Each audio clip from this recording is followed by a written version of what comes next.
नमस्कार। हमारे पड़ोस का एक देश है म्यांमार। ये वही देश है जो पहले बर्मा के नाम से जाना जाता था। इधर इस देश में उथल-पुथल काफ़ी तेज़ हो गई है। 1 फरवरी को सैन्य अधिकारियों ने वहाँ की लोकतांत्रिक सरकार जो कि आंग सान सू की अगुवाई में चल रही थी, उसका तख्ता पलट कर दिया था। और तब से यहाँ पर लोकतांत्रिक अधिकारियों की बहाली के लिए धरना, प्रदर्शन, जुलूस, सभाएं सभी कुछ हो रहा है। यहाँ तक कि छिटपुट हिंसा भी होती रहती है। यही हमारे आज के वीडियो का विषय है। अपडेट ये है कि म्यांमार की जनता से नेशनल यूनिटी गवर्नमेंट जो कि एक वहाँ की पैरेलल गवर्नमेंट है, शैडो सरकार जिसको बोलते हैं, उसने लोगों से सैन्य शासन के विरोध में विद्रोह करने यानी बगावत करने का आह्वान किया है। इस बीच एक खबर ये भी है कि म्यांमार के एक बहुत बड़े बौद्ध नेता अशीन चिराथू को सैन्य सरकार ने रिहा कर दिया है। वो काफ़ी विवादित रहे हैं और इनसे जुड़े क्या विवाद रहे हैं इस पर भी हम आगे बात करेंगे। इस बीच एक खबर ये भी है कि पाकिस्तान म्यांमार से दोस्ती बढ़ा रहा है। सैन्य संबंधों को लेकर उसने म्यांमार से संपर्क स्थापित किया है और दोनों के बीच में क्या कुछ चल रहा है इस पर भी आगे हम बात करेंगे। एशियाई देश म्यांमार के बारे में कुछ सामान्य सी जानकारी ले लेते हैं। ये वही देश है, जैसा कि मैंने पहले कहा, इसका नाम बर्मा था। यानी 1988 में हुए लोकतंत्र समर्थक विद्रोह तक बर्मा इसका नाम था और राजधानी थी रंगून। अब म्यांमार की राजधानी नेपिटॉ है। इसे ऐसे भी कह सकते हैं नेपीटॉ, यानी NAYPYITAW, नेपीटॉ, जिसका मतलब होता है अडोब ऑफ किंग्स, यानी किसी राजा का निवास स्थान।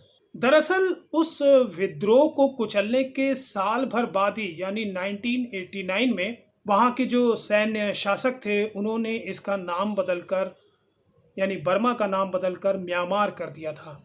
और उसके पीछे सोचा ये था कि शायद नाम बदलने से देश की छवि भी बदल जाए। खैर, आपको ये जानकर हैरानी होगी कि अमेरिकी सरकार अब भी औपचारिक तौर पर इसे बर्मा ही लिखती है और बर्मा ही बोलती है। हाल ही में चाहे इससे पहले बराक ओबामा रहे हों या जो बाइडेन, उनके बयानों में भी हमेशा बर्मा का ही जिक्र हुआ है। खैर, म्यांमार की आधिकारिक भाषा यानी ऑफिशियल लैंग्वेज जो है वो है बर्मीज़। आंग सान सू की लंबे समय से यहाँ लोकतंत्र की बहाली के लिए आंदोलन चलाती रही हैं और आप जानते हैं कि उन्हें नोबेल पुरस्कार भी मिल चुका है। म्यांमार की आबादी अगर विश्व बैंक के हवाले से कहें तो 2019 में करीब 5.5 करोड़ थी और यहाँ की करेंसी है म्यांमार क्यात। अब ये जो नए घटनाक्रम है इससे सवाल उठ रहा है कि क्या म्यांमार एक बार फिर अराजकता की ओर बढ़ेगा? क्या वहाँ की जनता किसी बड़े विद्रोह की, लोकतांत्रिक विद्रोह की तैयारी कर रही है? दरअसल म्यांमार के सैनिक शासन के विरोध में बनाए गए नेशनल यूनिटी गवर्नमेंट के कार्यकारी अध्यक्ष दुआ लाशी ला ने जनता से नए सिरे से विरोध करने का, सैन्य शासन का विरोध करने का आह्वान किया है।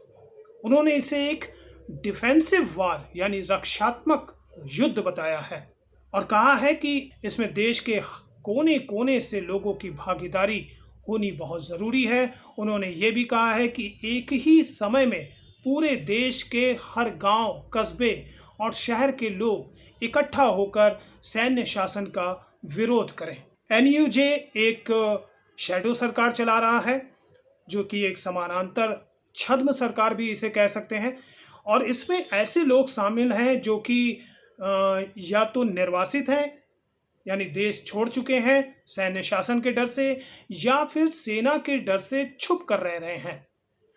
दुआ लाशिला ने सुरक्षा बलों के सदस्यों यानी जो वहाँ की पुलिस फोर्स है और दूसरे जो सुरक्षा बल हैं छोटे मोटे, उनसे उनसे जुड़े लोगों से भी आह्वान किया है कि वो भी इस विद्रोह में शामिल हो जाएं। यहाँ तक कि उन्होंने सीमावर्ती इलाकों में जातीय बल जो काम कर रहे हैं, जातीय गुट जो काम कर रहे हैं, उनसे भी आह्वान किया है, अपील की है कि वो सेना पर हमले करें।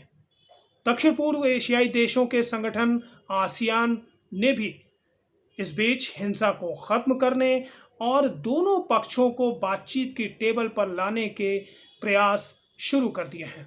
आपको बता दें कि म्यांमार के सैनिक शासक मिन आंग ह्लाइंग ने एक केयर टेकर सरकार बना रखी है, जिसमें प्रधानमंत्री के रूप में उन्होंने पिछले महीने ही पदभार ग्रहण किया था। उन्होंने यहां तक कि 2023 में आम चुनाव कराने का भी वादा कर रखा है।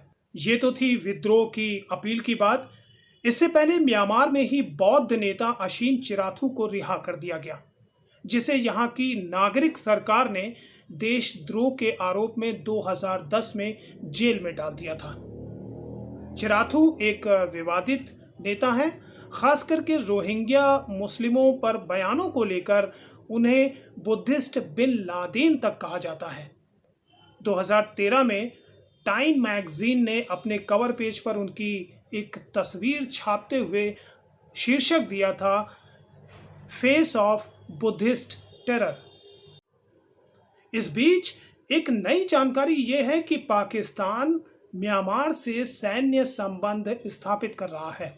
हाल ही में पाकिस्तान का एक उच्च स्तरीय प्रतिनिधिमंडल यानी हाई लेवल डेलीगेशन म्यांमार गया था और एडवांस्ड ऑर्डिनेंस टेक्नोलॉजी को लेकर दोनों पक्षों ने बातचीत की है, यानी उन्नत आयुध प्रौद्योगिकी को लेकर बातचीत हुई है, जिसमें विमान और युद्धपोतों की मरम्मत में मदद करना और इसी तरह के दूसरे काम शामिल हैं। म्यांमार की पुलिस फोर्स के कुछ अफसर भी ट्रेनिंग के लिए कराची जाने वाले हैं। म्यांमार के साथ पाकिस्तान की कोई सीमा तो नहीं लगती है, लेकिन भारत के साथ म्यांमार की 1600 किलोमीटर से भी ज़्यादा की सीमा लगती है। यहाँ तक कि एक छोटी सी समुद्री सीमा भी भारत और म्यांमार शेयर करते हैं। बांग्लादेश के साथ भी म्यांमार की सीमा लगती है।